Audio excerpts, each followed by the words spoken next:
BJP ఉంది ఇప్పుడు present కాబట్టి డెఫినెట్ గా బీజేపీని క్వశ్చన్ చేస్తాం. బీజేపీని క్వశ్చన్ చేస్తున్నందుకు యాంటీ హిందూ అంటున్నారు.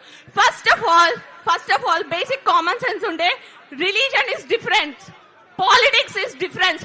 Religion is personal beliefs, politics is societal governance. దానికి తేడా తెలుసుకొని మాట్లాడండి. యాంటీ హిందూస్ అనడానికి ఫస్ట్ ఆఫ్ ఆల్ ఎవరి రిలీజియన్ కి వాళ్ళకి స్ట్రాంగ్ లాయల్టీ లేదా?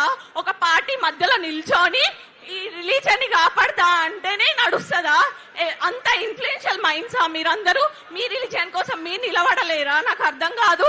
గవర్నమెంట్ ని క్వశ్చన్ చేయాల్సింది స్టేట్ సరిగ్గా నడవనప్పుడు, సిస్టమ్ ఫెయిల్ అవుతున్నప్పుడు. రిలీజియన్స్ కోసం కాదు. Politics is different and religion is different. అవి రెండింటిని వేరుగా చూసి మన నాయకుల్ని ఎన్నుకున్న రోజు మన బతుకులు బాగుపడతాయి. అది తెలుసుకోండి. ఫస్ట్ క్యాస్ట్ ని బట్టి, రిలీజియన్ ని బట్టి వీళ్ళు నా కులముడు, వీడు నా రిలీజియనుడు, నేను ఈయనకు ఓటేస్తే మా కులం బాగుపడుతుంది, మా రిలీజన్ బాగుపడుతుంది అనుకున్న రోజులు అట్లాంటి ఓట్లేసే వాళ్ళ బతుకులు మారవు, మా బతుకులు మారనివ్వరు. ఇది మార్చుకోండి first. And one more thing, ఇది కేవలం నీట్ పేపర్ లీక్స్ విషయం కాదు. మళ్ళీ చెప్తున్నాం. ఎంటైర్ ఎడ్యుకేషన్ సిస్టమ్ సెట్ అయ్యేంత వరకు మా Gen Z and each and every other students, each and every one, we will protest, we will keep on doing the protest because education is our fundamental right. We will fight for our fundamental rights no matter whatever happens. And ingokati ప్రొటెస్ట్లు చేస్తున్నందుకు falls కేసులు పెట్టి బుక్కలలో పెడతారా? పెట్టండి. ఒక్కరిని పెడతారు, ఇద్దరిని పెడతారు, మా తర్వాత సపోర్ట్ ఇంకొకరు వస్తారు, ఆ తర్వాత సపోర్ట్ ఇంకొకరు వస్తారు.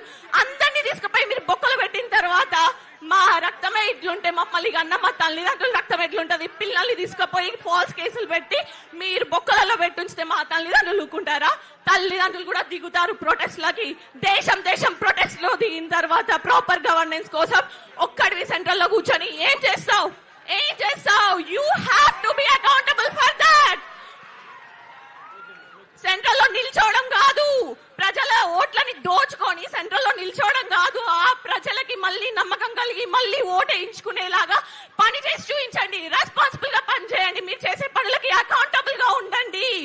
కంప్లీట్ జెన్సీకి ఈ పాలిటిక్స్ పైన, పొలిటికల్ లీడర్స్ పైన నమ్మకం పోయేలాగా చేసుకోకండి. Because we look up to you. మేము మిమ్మల్ని నమ్ముకొని మేము ఓటేసినాము. మేము మీ స్టేజ్ వరకు రాలేకనే కదా మా వాయిస్ మీరు మాట్లాడతారనేసి, మా కళలు మీరు తీరుస్తారనేసి మా ఓట్ల రూపంలో మిమ్మల్ని నిలబెట్టుకుంటుంటే మీరు you keep on failing us every time we vote. You keep on failing us.